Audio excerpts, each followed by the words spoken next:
ভারত নিয়ন্ত্রিত জম্মু কাশ্মীরের পহেলগামে মর্মান্তিক সেই হামলার ১ বছর পার হয়েছে।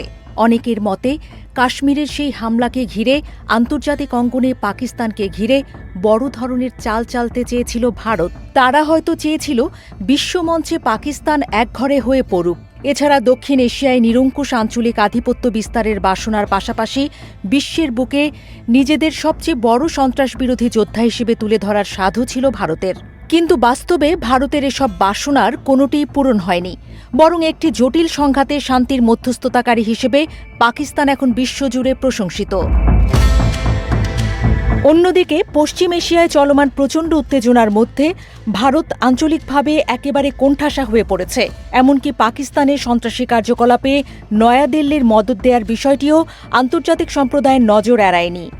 ফলে নরেন্দ্র মোদীর শাসনামলে ভারত এখন সেই কাজটিই করছে, যেটিতে তারা সবচেয়ে পারদর্শী।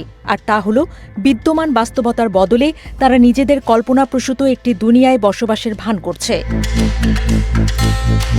২০২৬ সালের ২২শে এপ্রিল ওই হামলার বর্ষপূর্তিতে অপারেশন সিন্দুর ভারতের ইতিহাসের সেরা সিদ্ধান্ত বলে প্রচার করেছে বিজেপি নেতারা। অথচ পাকিস্তানের জড়িত থাকার কোনো শক্ত প্রমাণ ছাড়াই ওই হঠকারী অভিযান চালিয়েছিল ভারত। পাকিস্তানকে ইঙ্গিত করে ভারতের প্রতিরক্ষা মন্ত্রী রাজনাথ সিং দাবি করেন, তাদের সব প্রতিবেশী ভালো, কেবল একটি প্রতিবেশী সমস্যাপ্রবণ। অপারেশন সিন্দুরের কারণে ভারতীয় সামরিক বাহিনী এখন আগের চেয়ে অনেক শক্তিশালী।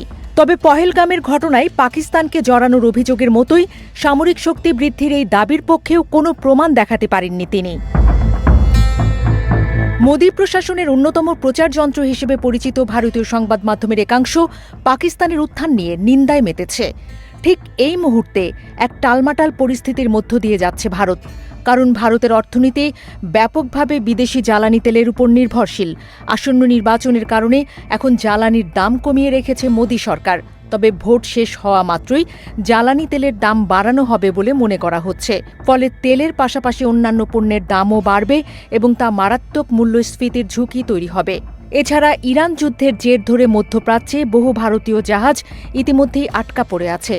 ইরান থেকে কিছু ভারতীয় জাহাজে গুলি চালানোরও খবর পাওয়া যাচ্ছে।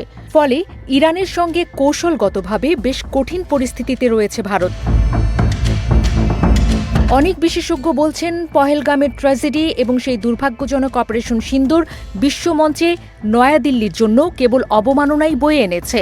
চূড়ান্ত ব্যর্থতায় ভারত এখন আন্তর্জাতিক অঙ্গন থেকে একরকম পিছু হটে খোলসের ভেতরে ঢুকে পড়েছে। যুদ্ধ, শান্তির কূটনীতি কিংবা চরম অর্থনৈতিক সংকট আর খাদ্য নিরাপত্তাহীনতা মোকাবেলার মতো গুরুতর কাজগুলো অনুধাবন করা তাদের কাছে বড্ড কঠিন মনে হচ্ছে। তাই নিরাপদ আশ্রয়ে বসে বলিউডের সাজানো কল্পকাহিনী দেখাই তাদের জন্য সহজ বিকল্প।